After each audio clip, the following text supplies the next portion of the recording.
We have a research group that is focusing on the evolution of planktonic gastropods.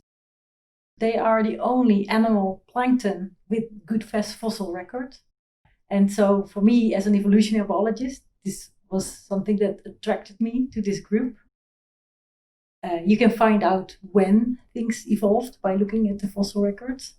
They've been in the spotlight as incredibly vulnerable to ocean changes.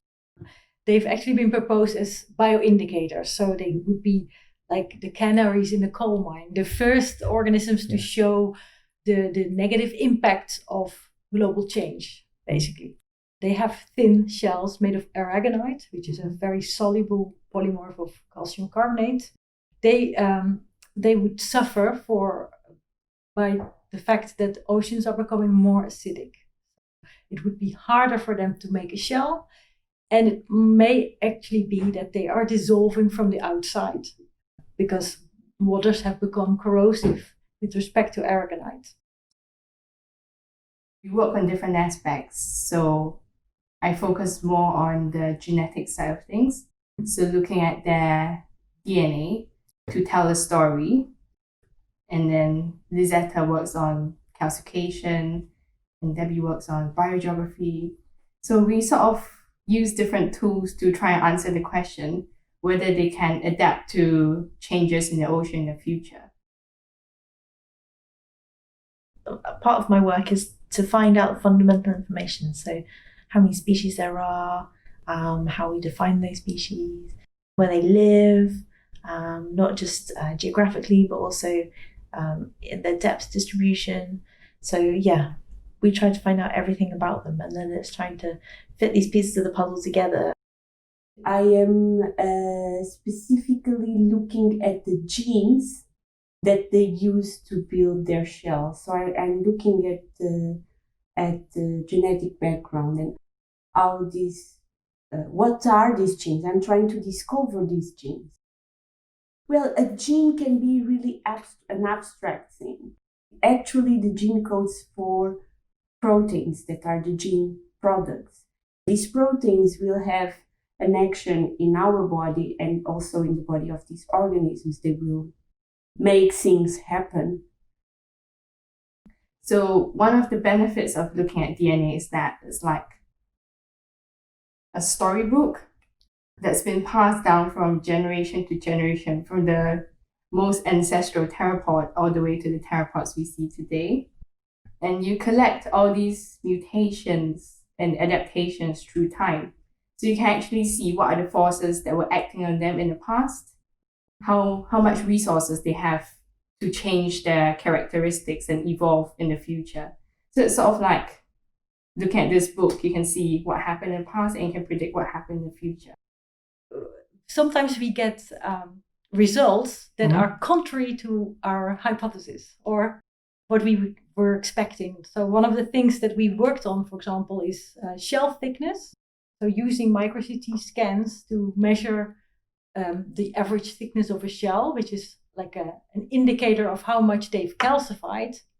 And what we would expect is if the pH of the seawater is lower, then we would expect it would be harder to calcify so that we would find thinner shells. And we've actually been finding the opposite. And so it's challenging us to think about the biology of these organisms. What's going on? It's not such a simple problem. It's not a problem, and it's not a simple conversation. No. Usually you have pieces of the information, but you don't know everything.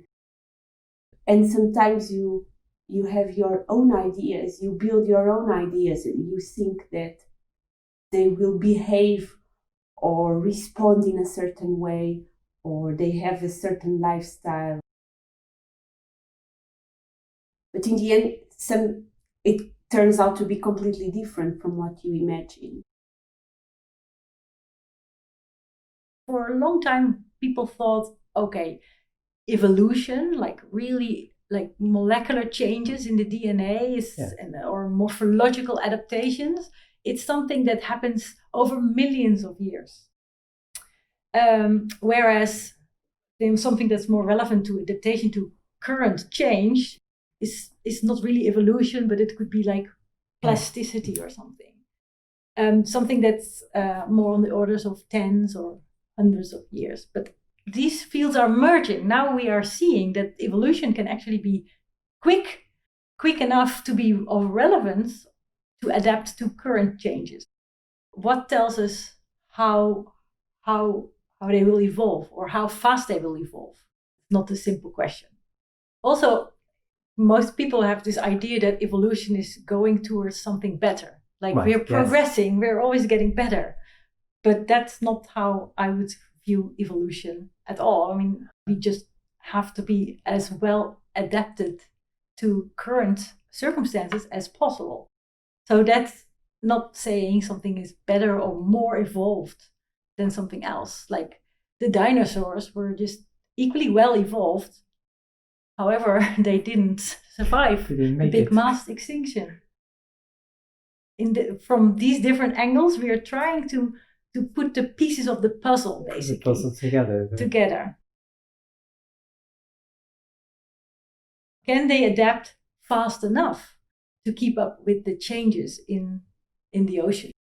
Because I have to say that, sure, changes, that everything is always changing, but the changes that we are seeing now in ocean chemistry, for example, are extremely fast, faster than we've seen for 100 million years. It's a question whether they will survive this extinction that we're in at the moment, and whether we will survive